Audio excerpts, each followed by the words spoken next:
Hi hello అండి. అంతా బాగున్నారా అండి? మీరందరూ బాగుండాలని, మీ అందరితో నేను ఉండాలని.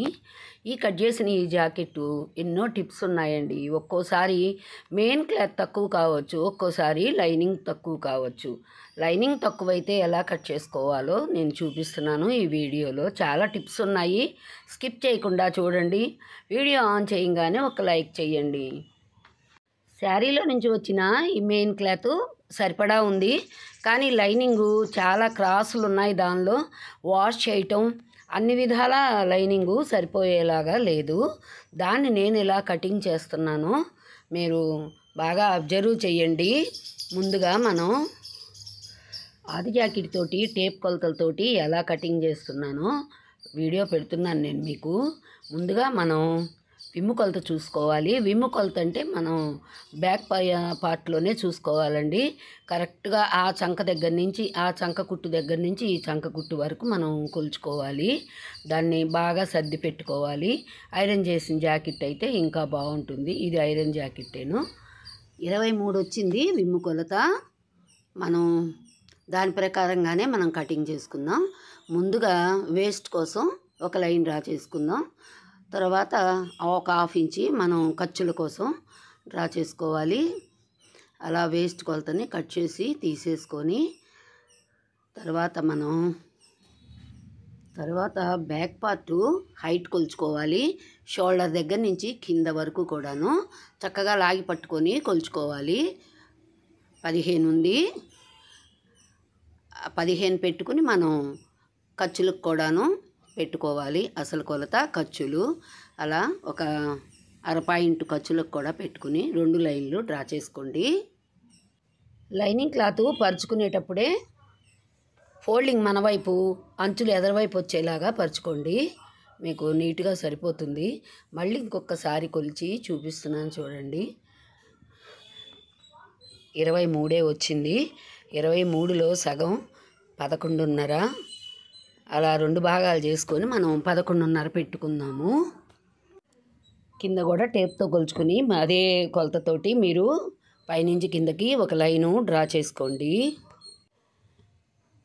జాకెట్ కింద భాగంలో 32 నడుం కొలతని 4 భాగాలు చేసేసి గుర్తు పెట్టుకోండి. మీకు తప్పకుండా కరెక్ట్గా కొలతలు వచ్చేస్తాయి. చూడండి, కొలిచి చూపిస్తున్నాను. 32 4 భాగాలు చేసేస్తే ఎంత వస్తుంది అనేది కూడాను మీరు కొలత పెట్టుకొని మీరు ఖర్చులకు, వీపు కుట్లకు కలిపి అంతా గుర్తులు పెట్టుకోండి.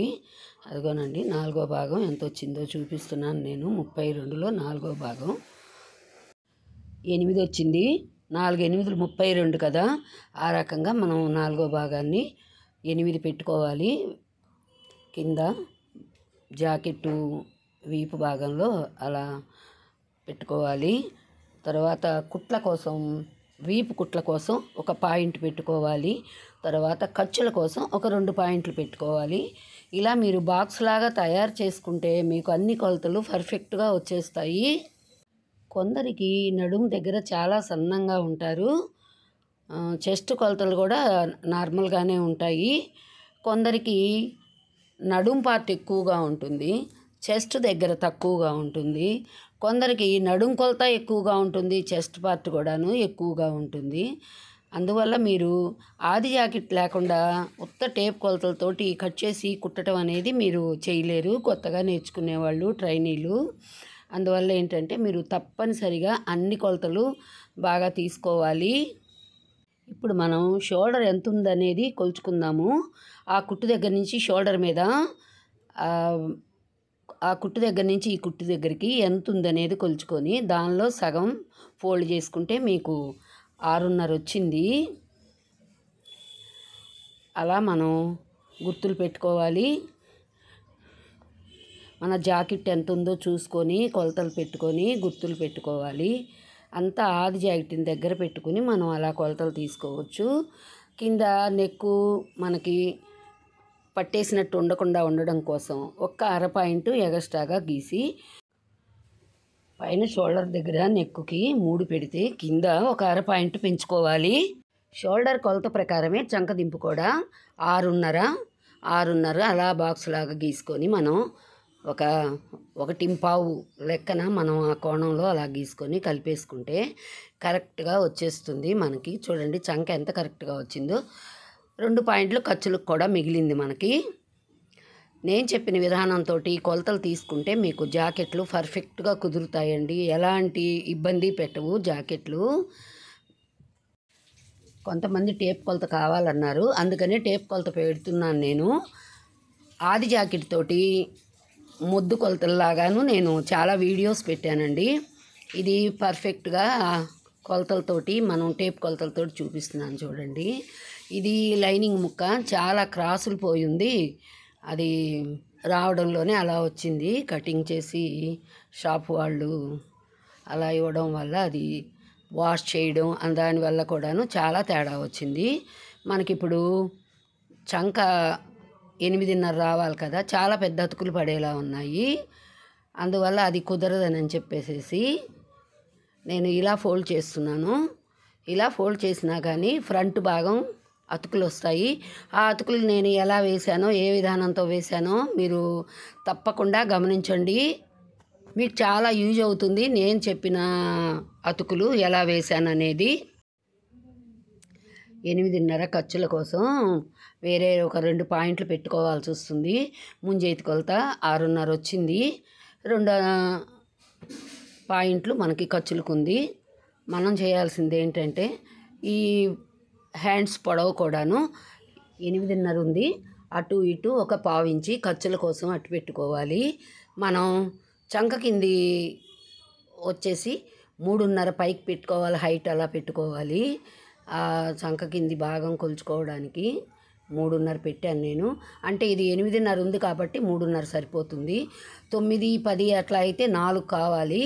మనం అలా కొలుచుకుంటే మనకి కుట్టేసరికి చాలా కరెక్ట్గా వచ్చేస్తుంది. అలా మనం ఫ్రంట్ వైపు హ్యాండ్కి క్రాస్ కూడా అలా తీసుకుందాము.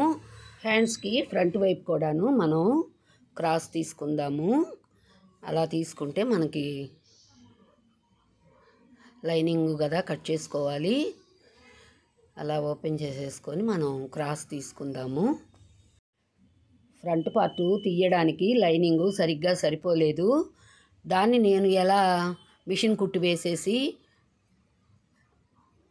ఫ్రంట్ పార్ట్ కటింగ్ చేశానో మీరు అబ్జర్వ్ చెయ్యండి. వేస్ట్ ఇలా మిగిలింది. దీనిలో ఫ్రంట్ పార్ట్ పెడితే చాలా అడ్డదిడ్డంగా అతుకులు వచ్చేలా ఉన్నాయి. అందుకని నేను చూడండి ఎలా ఆ పార్ట్ని నేను అలా జాయింట్లు చేసుకున్నాను. మధ్యకి మడిచి మనం అలా జాయింట్లు చేసుకున్నామంటే అంచుల వైపు మనకి కరెక్ట్గా వచ్చేస్తాయండి. పోగు కూడా తేడా రాదు. అలా స్టిచ్ చేసుకొని కనుక మనం కటింగ్ చేసుకున్నామంటే చాలా ఈజీగా మనకి ఫ్రంట్ పార్ట్ చిన్న చిన్న అతుకులు అట్లా గందరగోళంగా రాకుండా చాలా నీట్గా వచ్చేస్తుంది మనకి. ఆ అతుకు కూడా చూడండి ఎలా పడిందో, క్రాస్గానే పడింది. మనం ఆ అంచుల్ని పైకి మడిచేసి కనుక ఏ పార్ట్కి ఆ పార్ట్ ఒక స్టిచ్ వేసి కనుక కటింగ్ చేసుకున్నామంటే చాలా నీట్గా ముందు పార్ట్ వచ్చేస్తుంది మీకు. ఫ్రంట్ భాగంలో షోల్డర్ దగ్గర నుంచి పెద్ద కుట్టు కిందకి మనం అలా హైట్ కొలుచుకోవాలి. ఖర్చులకు కూడాను షోల్డర్ దగ్గర ఎలా ఖర్చులు వచ్చేసాయి కదా, ముందు మనం ఈ పార్ట్తోనే కదా తీసింది. ఇక్కడ కూడాను మనం ఒక 1/2 ఇంచి ఖర్చులకు పెట్టుకోవాలి. అలాగా నెక్ ఫ్రంట్ నెక్ వచ్చేసి 6 ఉంది. అదిగోనండి 6 పెట్టి నేను నెక్ తీసేస్తున్నాను రౌండ్ షేప్గా. అలా మనం ఆ నెక్ సరిపోయిందా లేదా చూస్తున్నాను. అక్కడి నుంచి ఉక్సుల పట్టీతోటి 4వ ఉక్స్ దగ్గర పొడవు గుర్తు పెట్టుకున్నామంటే మనం సరిపోతుంది. పెద్ద కుట్టు దగ్గర అలా మడిచి మనం పెద్ద కుట్టు వరకు ఎంత ఉంది అనేది చూసుకున్నామంటే కరెక్ట్గా మనకి పెద్ద కుట్టుకి గీత గీయటానికి కరెక్ట్గా వస్తుందండి. అటువైపు 1 ఇంచి, ఇటువైపు 1 ఇంచి, అంటే అంగుళం మనకి అలా వచ్చేలాగా చూసుకోవాలి. అలా మనం ట్రాక్ వీల్ తోటి కనుక దాన్ని రబ్ చేసుకున్నామంటే రెండో వైపు కూడా మనకి గుర్తుపడుతుంది. కుట్టుకునేటప్పుడు మనకి కొద్దిగా ఈజీగా ఉంటుందండి. మీరు ఈ వీడియోని బాగా అబ్జర్వ్ చేస్తేనే మీకు అర్థమవుతుందండి. చూసి చూడనట్టు స్కిప్ చేసుకుంటూ చూసారంటే మీకు ఏమీ అర్థం కాదు. మేము ఎన్నో సంవత్సరాల తరబడి కష్టపడి నేర్చుకున్న మేము సొంతంగానే నేర్చుకున్నామండి ఇదంతా. అప్పట్లో ఎవరు చెప్పేవాళ్ళు ఉండేవాళ్ళు కాదు మాకు, అసలు టైలరింగ్ నేర్పేవాళ్ళే ఉండేవాళ్ళు కాదు. ఇదంతా మా అనుభవంతో, మా కష్టంతో మేము నేర్చుకున్నదేను ఇదంతా కూడాను. అన్ని కుట్లు అలా మనం ఆది జాకెట్ కొలుచుకుని ఎంతెంత ఉన్నాయో అంతే కరెక్ట్గా పెట్టచ్చు. చూడండి, చంక దగ్గర నుంచి కుట్టుకి 4 పెట్టాను నేను. అలా మనం ఎంత ఉన్నాయి ఏంటి అనేది ఆది జాకెట్ కొలుచుకునే పెట్టుకోవచ్చు. మీకు మళ్ళీ చూపించాను చూడండి, జాయింట్లు ఎలా చక్కగా నీట్గా వచ్చేసాయో.